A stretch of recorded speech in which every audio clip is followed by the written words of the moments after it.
into my life, DJ Vegas. Another star, you fade away. Afraid of him is out of sight. Wanna see it.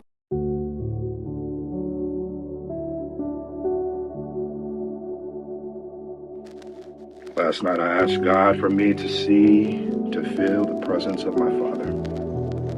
Last night I asked God in the quiet of my mind, in the stillness of the dark, to let me feel and see the presence of my Father. Last night I spoke to God with certainty, knowing that He is capable of doing all things. And I asked Him, Father, may you please let me see and feel the presence of my Father.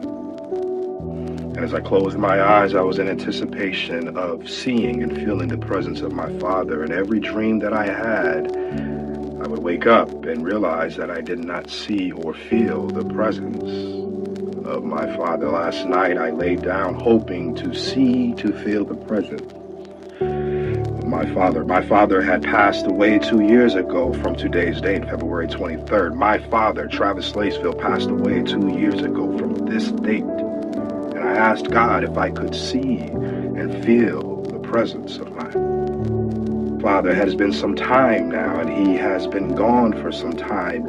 His presence, his physical nature, his smile, his charisma no longer is in existence physically with me. Last night I asked God, God, would you let me see and feel the presence of my Father?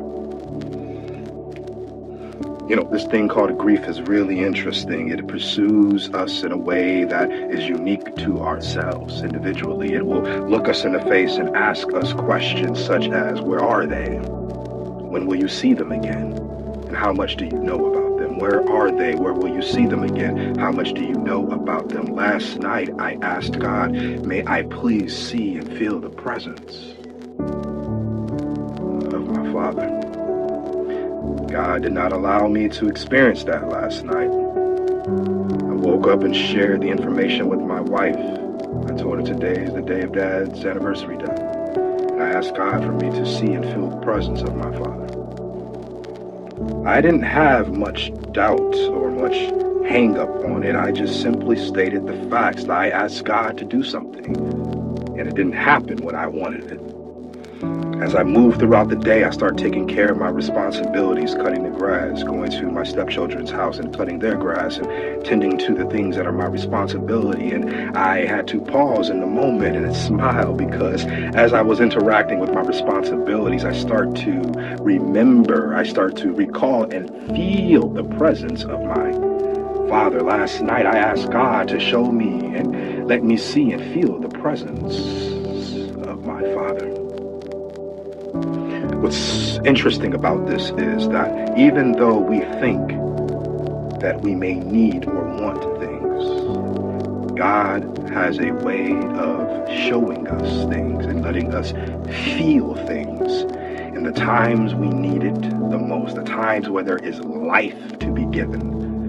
He has a way of invading our spiritual nature and awaking us up to know that for certain He is in full control, even if we don't want to experience it on His term, but on our terms. Let me break that down. There are times, if we're being honest, that we need things and want things to happen, but God has a way of giving it to us when we need it the most. Let me go down a little bit more with that. Last night I prayed, God, let me see and feel the presence of my Father. I laid there, did not feel it, but God knew that when I was going through my activities, that would be the best opportunity for me to feel the presence of my Father, that which He did while He was here. My dad took care of responsibilities. He was always helping other people out, fixing things, showing up. And it's interesting, so he smiled his face on me today on his anniversary as I was tending to help other people with the responsibilities because that was something I knew would make me smile. And last night I prayed to God to let me see and feel the presence of my Father. He delivered in the time that He felt was best for me. I wanted to share this personal story because I wanted to honor my father today, and I had to figure out how to do that. I had to take time to think about ways to honor him, put my heart into it. And it's so interesting when God speaks and provides confirmation, or when something becomes clear within me, I give that honor to God. And I know for certain that this clarity that I'm receiving in this moment is God allowing me to feel the smile and the presence of my Father. I can see him smiling and saying, T-Man, I got you. And I am grateful for that because, again, when it comes to grief, where are they at? My Father is with me right now. His presence is with me right now. When I do things that he would do or that we would do, I can feel him with me right now. Where is he? The second thing is, when will I see him again? Oftentimes, seeing has to do with the eyes, and we get so used to the formalities of that which we see that we forget there's a conscious nature of seeing that goes beyond that which we actually see in the physical. When will I see him again? I see him right now taking pulls on the lawnmower as he gets ready to cut the grass, and he was just himself, and it makes me smile. I can see and feel him. And the last thing is, what do we know about them? Thank be to God I spent time with him to learn information about him, because that information is what I carry with me. So the outcome of today is, I'm honoring you today, Dad. Thank you for your life. Thank you for your love. Thank you for your commitment. This is information that I'm using and carrying with me.